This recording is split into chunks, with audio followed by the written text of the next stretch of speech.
nausea, diarrhea, constipation, loss of appetite, mouth ulcers, sometimes swallowing difficulty.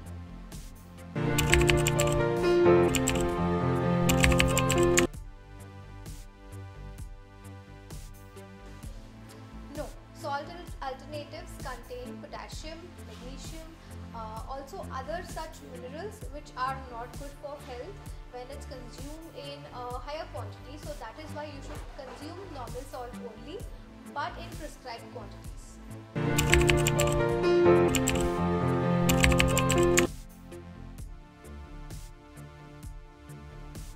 So basically, patients suffer from loss of appetite. There is a weight loss which we observed.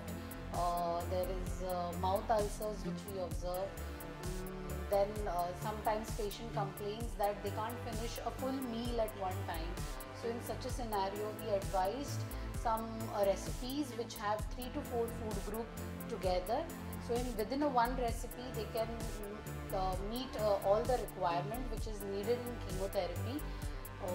So we advise these kind of recipes to the patients to have. So there is no need to finish a full meal at one time.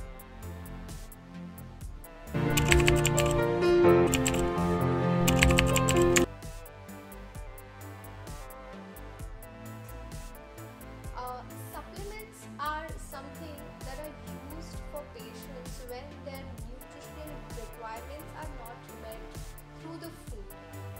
This is commonly seen in patients going through chemotherapy or cancer treatments, and thus we have to take help of supplements in order to meet those nutritional requirements.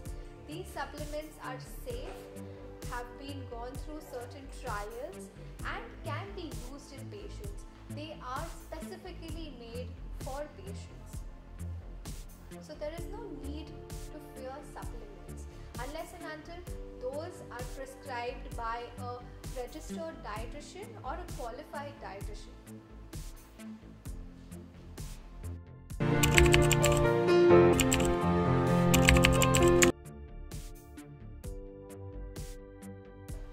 So basically, the patient, those who are on radiation, they are having lots of mouth ulcers, they are having swallowing difficulty, as well as the appetite of these patients are very low. They are not able to finish the solid items. So basically, in such a scenario, we advised a liquid diet or a pureed diet, and we take the help of the nutritional supplement also to meet the requirement, so that the recovery will be a faster and greater.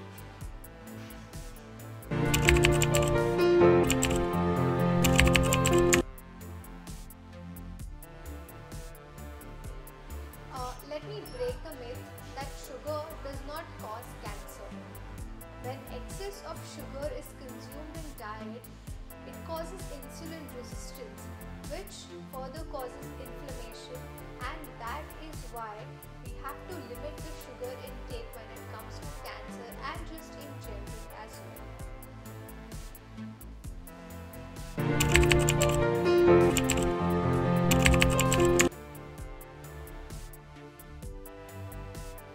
Basically, in head and neck cancer, the patient is having swallowing difficulty. So for those patients, we plan a smash or a puree food, or if the patient is having more swallowing difficulty, then we advise them a tube feeding, which is a rice tube feed or a peg feed. That is totally depend on the severity of the condition. And if there is a gastric cancer, then definitely we plan a low residue, which is a low fiber and a soft diet for the patient.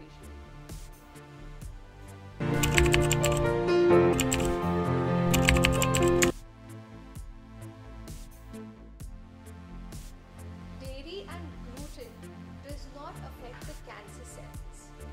They are not harmful in any manner. There are no scientific research to prove the same. Dairy, in fact, is a good source of protein for vegetarians, while gluten is something that we have been eating over the years. Unless and until a patient is diagnosed with celiac disease or intolerance to gluten, there is no reason to avoid gluten in the diet.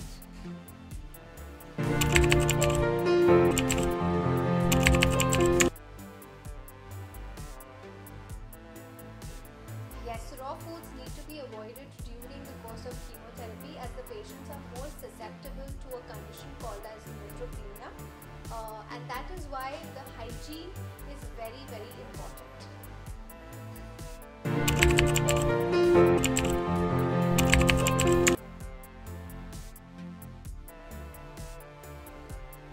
When it comes to cancer specifically, yes, I do think counseling plays a major role, because it is very important to have a connect, a bond with your patient. Since they are going through an emotional turmoil in their lives, it's something that is very important. So we focus more on understanding what the patient is going through, and so helping them solve their problems.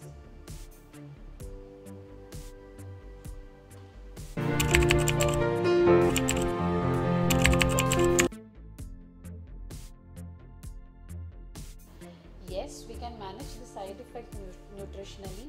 Basically, we plan a high protein diet for those patients. Then we plan an iron rich diet. If there is a constipation, we plan a high fiber diet. If there is a diarrhea, then we plan a low fiber diet for those patients. If it is a mouth ulcers, yes, we give them a bland diet so they can eat their food very easily. And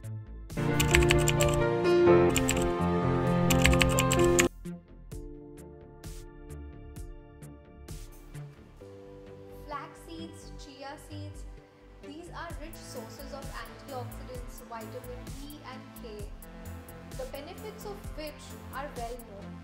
Antioxidants are very important when a patient is going through treatment for cancer. So yes, chia seeds and flax seeds needs to be included in the diet.